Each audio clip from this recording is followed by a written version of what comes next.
All right, children, we have unpacked a 3-litre diesel WK2 engine that had a massive bearing knock.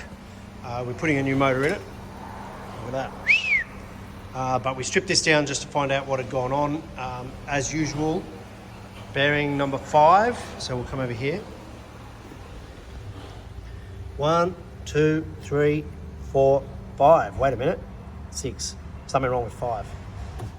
That's also everything that was in the pickup. So this is the crankshaft. You can see there the journal for number 6 looking pretty good. Number 5 ran for a period of time with no bearing in there at all. And interestingly, obviously heat then gets involved because the main bearing cap next to 5 has started to fail as well. And there's a little slither of metal that came off the main bearing, not off the big end. This is the girdle, which is effectively your main bearing caps on this engine. You've got to take the whole girdle off.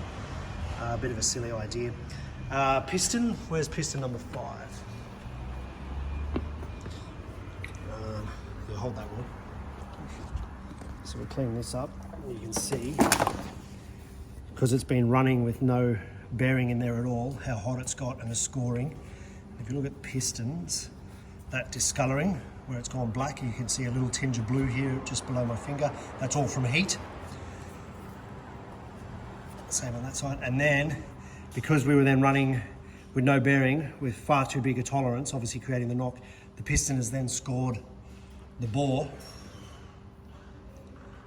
So this whole motor needs to be binned or completely start again with a new crank, but it's cheaper just to bin it and get a Rico exchange motor.